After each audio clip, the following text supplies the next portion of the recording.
Important चीज़ ये है कि fluid and electrolyte sufficient quantity में लेना होगा। देखिए, जब आप पानी पिएंगे तो आपके बॉडी से निकला हुआ सोडियम, पोटेशियम, कैल्शियम ये रिप्लेस नहीं होगा। इतना ज़्यादा ठंडा पानी उसके बदन पे डाल सकते हैं, पूरे बदन को ठंडे पानी से भिगो दें, नहलाएं। नमस्कार डॉक्टर साहब। डॉक्टर साहब, आजकल जैसे गर्मियों का मौसम चल रहा है, तो मैं जानना चाहूँगा कि गर्मियों के मौसम में हमारे शरीर पर क्या-क्या नुकसान हो सकता है गर्मियों की वजह से? जो गर्मी होती है उसमें पसीना ज़्यादा आता है। पसीना ज़्यादा आने की वजह से बदन से वाटर निकलता है।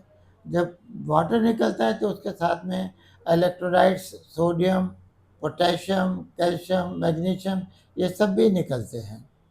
तो एक स्टेज आती है जिसको अगर रिप्लेस नहीं किया गया फ्लूइड और इलेक्ट्रोलाइट्स को तो डिहाइड्रेशन हो जाता है, जिसमें मुंह सूखता है, ब्लड प्रेशर लो हो जाता है, पल्स फीबल हो जाती है और पेशेंट काफ़ी थकान, एग्जॉस्टेड, वीक, फटीग महसूस करता है। पानी कम होने की वजह से स्वेटिंग कम होती है तो बॉडी का टेम्परेचर बढ़ना शुरू कर जाता है, हेडेक होती है और इलेक्ट्रोलाइट इम्बैलेंस की वजह से मसल्स में ट्विचिंग्स, क्रैम्प्स, मसल पेन, फटीग ये सब पैदा हो जाती है। और जैसे जैसे डिहाइड्रेशन का लेवल बढ़ता है टेम्परेचर भी और बढ़ता चला जाता है और पेशेंट ड्राउजी, अनकॉन्शियस की तरफ होना शुरू हो जाता है। डॉक्टर साहब, जैसे अभी आपने सारी चीज़ें बताई, तो मैं जानना चाहूँगा सर, इन सब चीज़ों से हम लोग कैसे बच सकते हैं? देखिए, जो सबसे इम्पॉर्टेंट चीज़ ये है कि fluid and electrolyte sufficient quantity में लेना होगा। केवल वाटर लेने से इलेक्ट्रोलाइट्स रिप्लेस नहीं होंगे तो लो सोडियम या लो पोटेशियम स्टेट क्रिएट हो जाएगी, वो अपने आप में नए कॉम्प्लिकेशंस देगी। इसके लिए ORS लेना बेस्ट रहता है और जो आप आसानी से घर पे बना सकते हैं उसके लिए 1 लीटर पानी में 6 चम्मच शुगर डालिए, आधा चम्मच सॉल्ट डालिए और थोड़ा सा बेकिंग सोडा, खाने वाला सोडा डालिए, तो ये आपका ORS बन जाता है। और हीट के प्रिवेंशन के लिए इसको कम से कम 3 से 4 लीटर पर डे लें। जहाँ तक संभव हो आप धूप में कोई आउटडोर में एक्टिविटीज़ ना करें और ख़ास तौर से हैवी एक्सरसाइज, हैवी एक्टिविटीज़ ना करें। अगर आप इन एक्टिविटीज़ को रोकते हैं और sufficient amount of fluid, electrolytes लेते रहते हैं तो हीट इफ़ेक्ट्स आपके बदन पे नहीं आने पाएंगे और आपको ये कॉम्प्लिकेशंस नहीं होने पाएंगे। तो डॉक्टर साहब, जैसे अभी आपने कहा कि ORS लेना चाहिए, अगर मान लीजिए ORS ना लें, केवल पानी पीते रहें? देखिए, जब आप पानी पिएंगे तो आपके बॉडी से निकला हुआ सोडियम, पोटेशियम, कैल्शियम ये रिप्लेस नहीं होगा। सोडियम ना रिप्लेस होने की वजह से लो सोडियम स्टेट क्रिएट हो जाती है, जिसको हम लोग हाइपोनेट्रीमिया कहते हैं। इसमें पेशेंट अनकॉन्शियस हो जाता है, इरिटेंट टॉक करता है और ये हाइपोनेट्रीमिया स्टेट में ड्राउजी, अनकॉन्शियस पेशेंट्स, अगर ये हाइपोनेट्रीमिया करेक्ट नहीं होता है तो अल्टीमेटली डेथ कॉज कर देता है। सिमिलरली पोटेशियम अगर रिप्लेस नहीं होता है या कैल्शियम रिप्लेस नहीं होता है तो ये muscle fatigue, muscle cramps, muscle pain, exhaustion ये सब प्रोड्यूस करते हैं। यहाँ तक कि हार्ट की रिदम भी इरेगुलर हो सकती है। और तो पोटेशियम रिप्लेसमेंट के लिए अगर बनाना ले लेते हैं तो वो और बेटर है कि वो उसको रिप्लेस कर देता है। तो जब ORS लेते हैं तो उसमें इलेक्ट्रोलाइट्स भी रिप्लेस होते हैं वाटर के साथ में, प्योर वाटर लेना अपने आप में नुकसानदायक होगा और हाइपोनेट्रीमिया स्टेट प्रोड्यूस हो जाएगी, जिससे बहुत रिस्क लाइफ की बढ़ जाएगी। तो डॉक्टर साहब ये सब तो आपने सब बताया, मगर जैसे कई लोग ऐसे होते हैं जिनको बाहर निकल के काम करना ही करना है, फील्ड का काम होता है कई लोगों का। तो सर मैं ये जानना चाहूँगा कि क्या ऐसे वो प्रिकॉशंस हैं जो वो ले सकते हैं ताकि वो इससे जितना हो सके, संभव हो सके, बच सके? अगर संभव हो तो वो छाता लें। छाता अपने आप में धूप के कवरेज कर देगी उससे। अगर थोड़ा सा वो नाक और मुंह को कवर कर लेते हैं तो डायरेक्ट वार्म एयर थोड़ी सी कंपैरेटिवली कूल डाउन हो जाती है। थोड़ी थोड़ी देर के ऊपर उनको पानी पीते रहना चाहिए। और वेरियस आइटम जैसे कि नारियल का पानी है, फलों का रस है। लोग ज़्यादातर गन्ने का रस पीते रहते हैं हर जगह पे। उसमें नमक और काली मिर्च वगैरह डाल लेते हैं, नींबू डाल लेते हैं, शिकंजवी पीते हैं।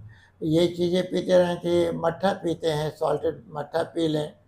द फ्रूट जूसेस तो आप कभी भी संतरे मौसमी का रस है वो लेके पी लें।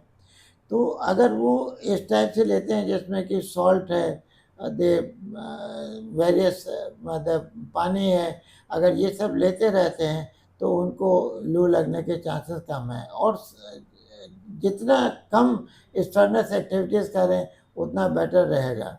अगर संभव हो तो बीच बीच में कोल्ड प्लेस में रह करके अपने आप को हीट से भी बचाएं, जिसमें कि वो कम से कम हीट इफेक्ट उनके बॉडी पे आने पावे। तो डॉक्टर साहब जैसे अभी आपने से चीज़ें बताई, अच्छा इसके अलावा जैसे हम लोग सुनते हैं कि लोगों को लू लग जाती है, लोग बेहोश हो जाते हैं, कई लोगों की तो मृत्यु तक हो जाती है। तो सर ये क्या चीज़ है? इसको हीट स्ट्रोक कहते हैं। हीट स्ट्रोक का सबसे बड़ा कॉज ये होता है कि बॉडी का कोर टेम्परेचर बहुत बढ़ता चला जाता है, बहुत हाई हो जाता है, 104 105 हो जाता है।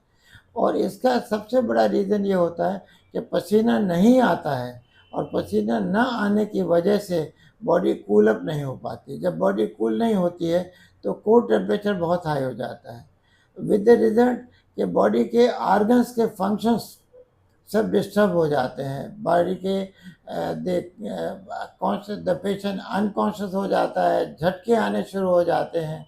और इसमें फ्लूइड रिप्लेसमेंट से काम नहीं चलता है। इसमें बॉडी का टेम्परेचर लो करना बहुत बड़ी ज़रूरत होती है। बॉडी के ऊपर ice sponging, cold water bath, the cold water enema, cold water gastric lavages, the air conditioning, hypothermic unit, वो सब रिक्वायरमेंट्स आ जाती हैं जिसकी वजह से जब बॉडी का कोर टेम्परेचर को डाउन कर सकें। और जब बॉडी का कोर टेम्परेचर डाउन होता है तब आदमी उसमें बच पाता है। और ये वो स्टेज होती है जिसको कि हम लोग कहते हैं कि लू लग गई और आदमी की डेथ हो गई। ये हीट स्ट्रोक की बीमारी होती है, और ये एक एक्सट्रीम स्टेज है जिसका मेन रीज़न बॉडी का कोर टेम्परेचर बढ़ना है, और वो नॉन स्वेटिंग स्टेट होती है। नॉर्मली जब तक बॉडी में फ्लूइड रहता है तो स्वेट होता रहता है, जो पसीने की वजह से टेम्परेचर गिरता रहता है और कोर टेम्परेचर नहीं बढ़ने पाता है। तो फेलियर ऑफ स्वेटिंग मैकेनिज्म इसमें एक सबसे बड़ा रीज़न है कि और ये उनमें ज़्यादा होता है जो बहुत हैवी स्ट्रेनस एक्टिविटीज़ करते हैं बिना एडेक्वेट फ्लूइड इनटेक लिए हुए हीट के भीतर, जैसे लेबरर हैं या वो हैं, ये उनमें ज़्यादा होता है। डॉक्टर साहब मान लीजिए इतना सब हम लोगों ने प्रिकॉशन लिया, उसके बाद भी अगर किसी को लू लग गई, हीट स्ट्रोक हो गया, तो जब तक उसको डॉक्टर के पास या हॉस्पिटल ले जाते हैं, तो ऐसा हम क्या कर सकते हैं कि जिससे वो आदमी बचा रहे? हमारा उद्देश्य उसके बॉडी के टेम्परेचर को कम से कम करना है, और उसके लिए जितना ज़्यादा ठंडा पानी उसके बदन पे डाल सकते हैं, पूरे बदन को ठंडे पानी से भिगो दें, नहलाएं। जहाँ जहाँ पे जैसे सिर के ऊपर और पैरों के ऊपर जहाँ जहाँ ठंडे पानी की वजह से पानी उड़ता है तो टेम्परेचर कम होता है, तो वहाँ पे ठंडे पानी के तौलिए या कपड़े रखें जिसमें कि उसका टेम्परेचर कम हो जाए। एक जो गलती कई बार डॉक्टर लोग भी करते हैं, वो बुखार कम करने के लिए द इंट्रावेनस पैरास्टामोल या अगर देने की कोशिश करते हैं या एस्पिरिन देने की कोशिश करते हैं, वो गलत होता है, वो लिवर को नुकसान करेगा। इसमें temperature down heat regulation centre के डिस्टर्बेंस की वजह से नहीं होता है, बल्कि स्वेटिंग ना होने की वजह से होता है। तो पैरास्टामोल वगैरह ना दे करके केवल ठंडे पानी, प्रेफरेबली आइस कोल्ड वाटर से होल बॉडी को स्पंज करें। कई बार लोग ये सोचते हैं कि छाती पे ठंडा पानी न डालें, पेट पे ठंडा पानी न डालें, सब जगह पूरे बदन पे ठंडा पानी डाल करके कोल्ड वाटर की स्पंजिंग करें। और हॉस्पिटल में भी उसको कूलिंग ही जो है सबसे बड़ा फर्स्ट उसके रिक्वायरमेंट होती है, कूलिंग भी होने की कोशिश की जाती है। तो डॉक्टर साहब एक बात मैं और आपसे जानना चाहूँगा, जैसे डायबिटीज़ के पेशेंट होते हैं, हार्ट डिजीज़ के पेशेंट होते हैं, किडनी डिजीज़ के पेशेंट होते हैं, तो क्या सर इन लोगों को कुछ एक्स्ट्रा प्रिकॉशन लेना चाहिए गर्मी से बचने के लिए? देखिए, ओल्ड एज के एल्डरली पर्सन्स को और ये पर्सन्स जिनको पहले से कोई भी बीमारी है, प्री एग्जिस्टिंग डिजीज़ है, लाइफ स्टाइल डिजीज़ जिसमें diabetes, blood pressure, kidney disease ये आती हैं, अगर कोई है तो उनको प्रिकॉशन और ज़्यादा ज़रूरत है, उनको हीट से अवॉइड करना चाहिए। हीट में प्री एग्जिस्टिंग डिजीज़ेस एग्रवेट हो जाती हैं। कभी कभी हीट में clotting, blood clotting factors activate हो जाता है, डिस्टर्ब हो जाता है, जिसकी वजह से नक्सीर फूट जाती है, ब्रेन हेमरेज की रिस्क बढ़ जाती है, इंट्रासेरेब्रल हेमरेज की रिस्क बढ़ जाती है। तो ये और प्रिकॉशन, स्ट्रिक्ट प्रिकॉशन रिक्वायर करती है।